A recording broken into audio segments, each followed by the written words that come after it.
Good afternoon, everyone. My name is Tim Cabot. I'm the president of Durelect DCHN.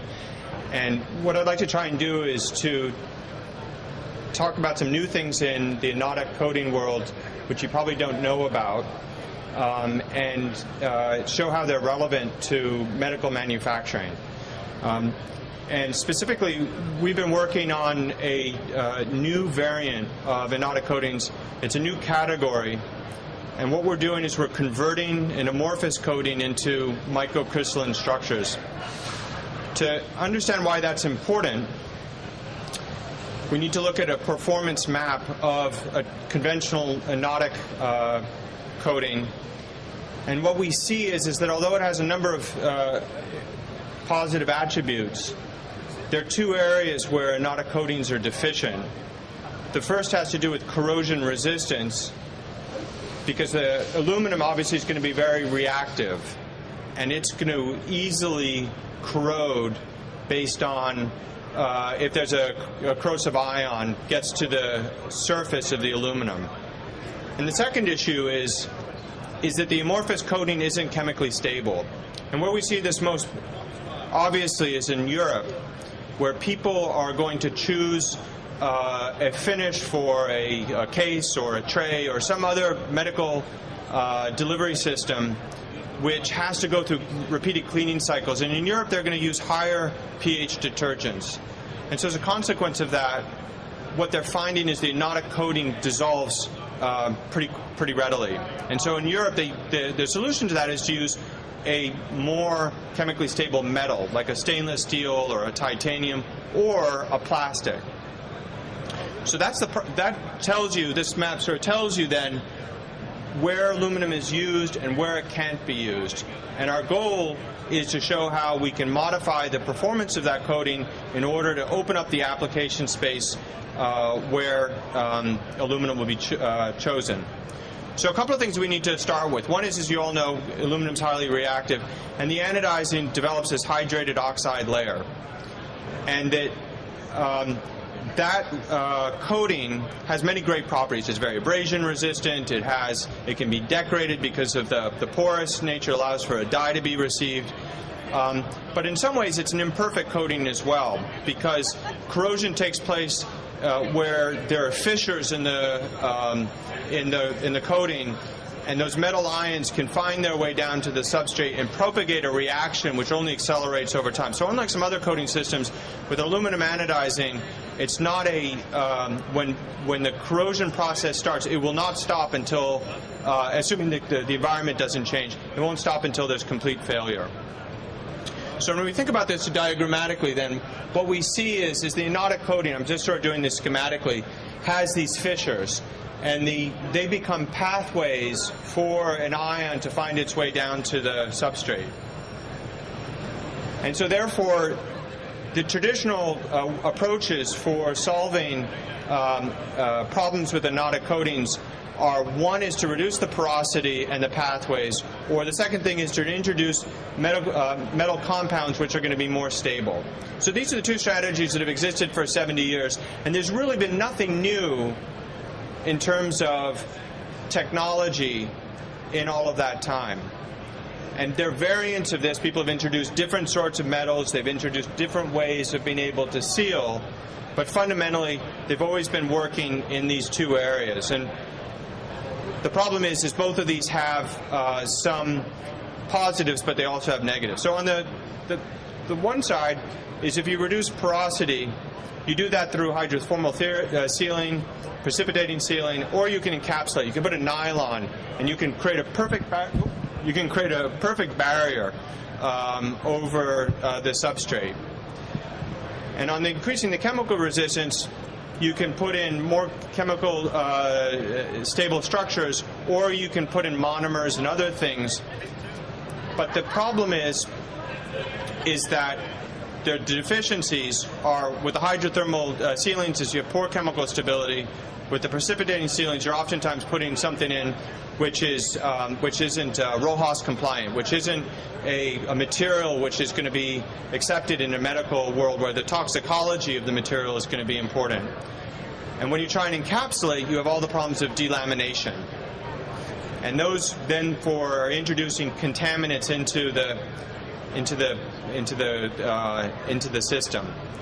So what we're going to talk about today is the microcrystalline technology, and basically what we're doing here is we're converting the crystalline, the amorphous oxide into partially microcrystalline structures. So maybe what we do is spend just a second then looking about why is this going to be different. I'm not sure how many of you study chemistry, but there's materials can be in different phases. And in an amorphous phase, you have the molecules are going to be arranged in more of a random orientation. There's going to be longer bond length, and as a consequence of that, those materials are going to be less chemically stable, and they're going to be more prone to solubilizing. Whereas if you can convert it into an amorphous form, you can make it more stable, and you can reduce the level of solubility. So what we want to show here is in this schematic is how you develop or you partially convert the amorphous coating within the anodic coating to make it to introduce those microcrystalline structures. And here what we do is we start to look at some TEM images of how anodic coatings look. And below what you have is the typical columnar structure of an anodizing, and then in this transition layer is where you're doing your sealing, whether that's a precipitating sealing or a hydrothermal sealing. And just so you know, the bit on top is just an irradiant, is just for making the TM. It's an I can't remember what it's called, iridium, I think, seal. Anyway, when you go a higher level of magnification, you see the lattice fringes in the microcrystalline coating, which are characteristic of crystallinity. So this is sort of a scientific proof, as it were, that we've done something which has never been done before, which is to take an amorphous anodic coating and introduce microcrystalline structure to it. And as a consequence of that, let's see if this works. This is going to be a short video where we take the microlox, which is the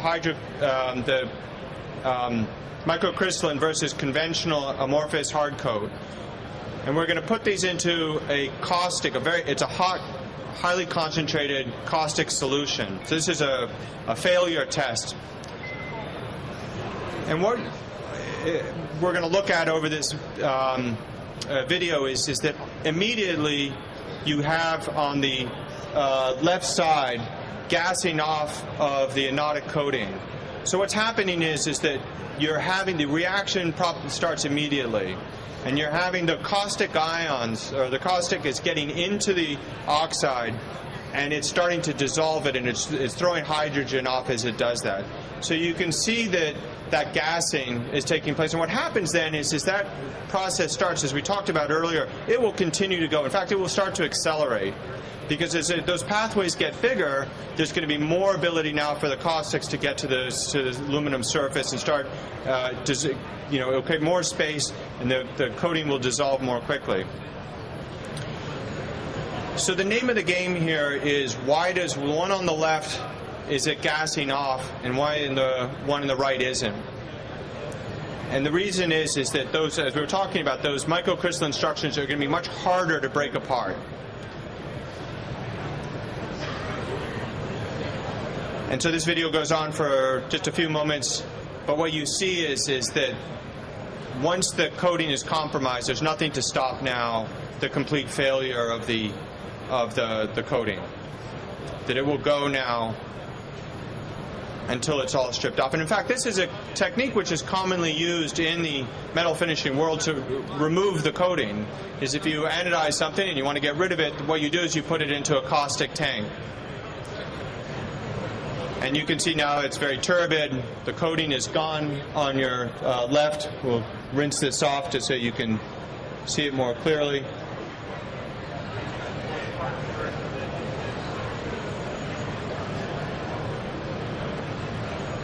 Oh, maybe they're going to go back in again.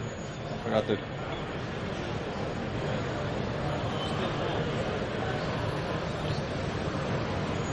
But once this coating dissolves, it's nothing to stop it. So what I want to talk about the application areas is that this is accelerating something that's happening in your washer disinfectors, or it's happening in an ultrasonic cleaner, or it's happening in other places where you're cleaning and disinfecting an aluminum part for a medical application.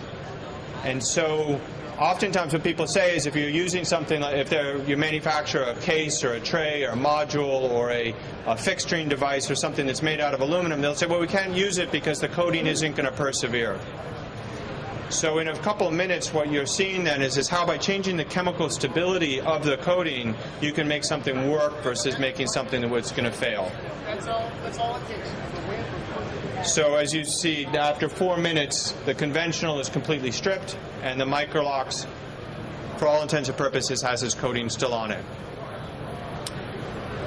So what that means then is that we've changed the performance map of anodic coatings. We've allowed anodic coatings to perform in areas where traditionally they haven't been able to work by making the corrosion resistance and the chemical stability higher. It's still a inorganic coating, so it's still going to, over time, you can remove this coating, but we've opened up a whole lot of performance space. So if anybody who's interested in keeping the aluminum for all of the beneficial qualities of the aluminum, they now have a much bigger range which they can actually work in without their products failing. So some of the areas then where this is going to be relevant for the MD&M show are for people that make tools and instruments. All of those equipments have to be cleaned and disinfected between uses. Or cases and containerization, which is, as you all know, is an established trend, growing trend to replace just towel-wrapped equipment for orthopedic procedures primarily, and then all of the trays and modules, handles, and so forth, which are used for various procedures.